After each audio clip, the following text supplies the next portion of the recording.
walaupun ada pencabutan kuasa, tentunya kerahasiaan klien tetap harus dijaga. Sehingga dalam penanganan perkara ini semuanya berjalan dengan baik. Tapi ingat bahwa dalam penanganan perkara, klien itu sewaktu-waktu bisa saja, misalnya mungkin dia kecewa atau dia mungkin ada hal yang mungkin dalam komunikasi kurang sepakat dari awal. Nah, mungkin di situ bisa melakukan pencabutan kuasa. Selama dalam pencabutan kuasa, tentunya kan hak-hak dari para lawyer harus juga diselesaikan.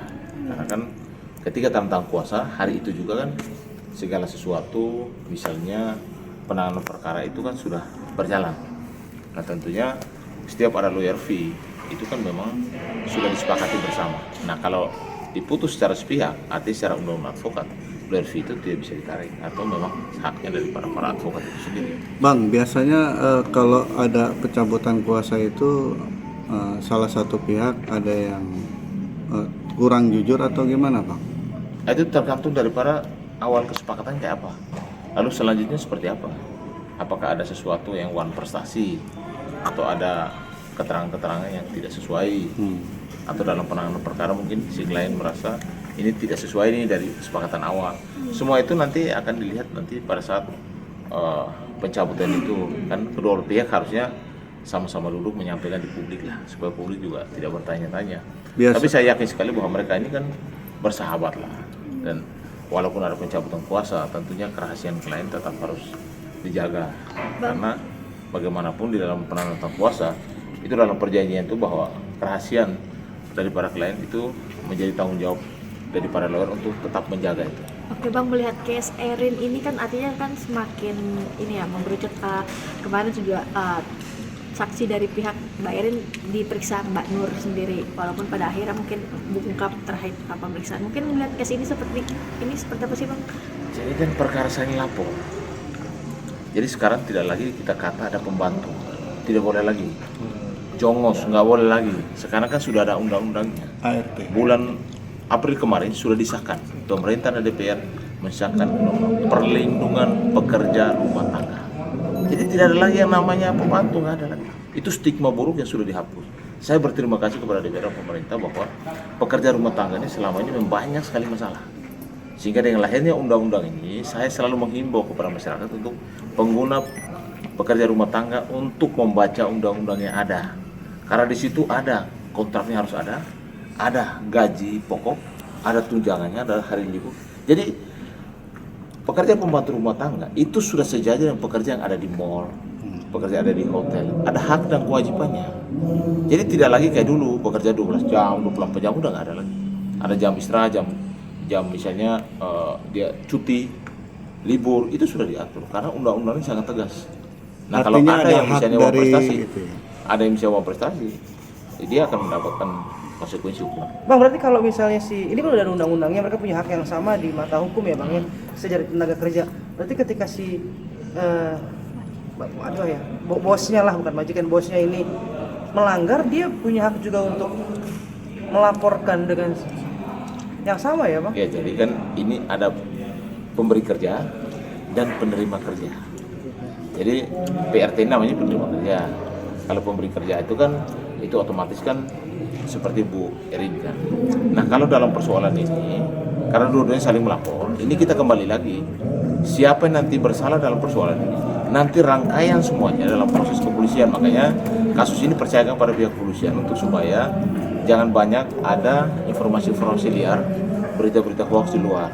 Bahwa sama, saya kemarin kan lihat bahwa sudah ada RDP ya dari pihaknya PRD, pekerja rumah tangga.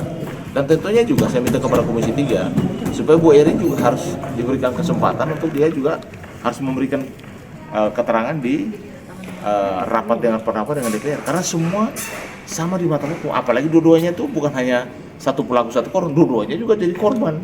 Nah, berarti kan Komisi 3 harus juga fair memberikan kesempatan kepada si pemberi kerja Bu Erin untuk juga di RDP dengar keterangannya.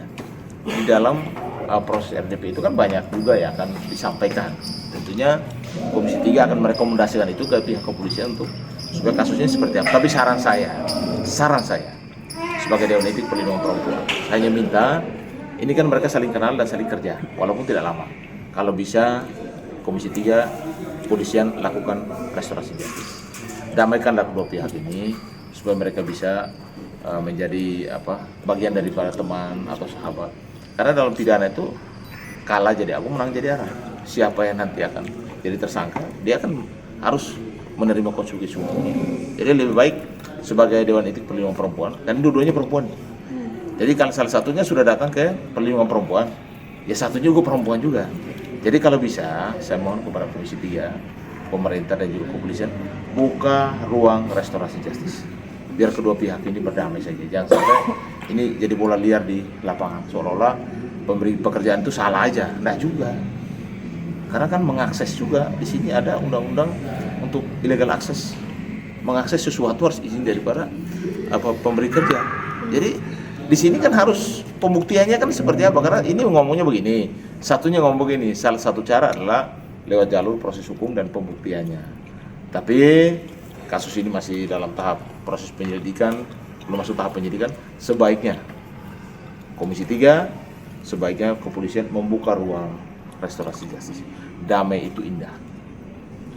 Bang, tapi dari Bang Sona sendiri sempat curhat nggak sih Bang ke Abang perihal pengunduran diri? Belum ada. Saya itu belum sempat komunikasi. Saya kebetulan sibuk jadi belum sempat komunikasi. Bang, mau mundurnya tim kuasa hukum Erin ini membangun opini kalau pihak Erin inilah yang ada masalah, katakan seperti itu. Mungkin membenarkan. Bener gak Bang? Atau Abang ada klarifikasi? Enggak juga lah. Ya. Tidak semua seperti, makanya stigma begitu tuh, informasi liar begitu harus diklarifikasi dulu. Karena kita sama aja menjatuhkan salah satu pihak. Kita nih lawyer, kita pernah tanda tangan kuasa bersama. Bang Sunan juga kenal Erin. Sudah sepakat, mungkin ada sesuatu, ada miskomunikasi atau ada kesepakatan mungkin ya menurut klien itu belum terpenuhi atau menurut Bang Sunan belum terpenuhi ya.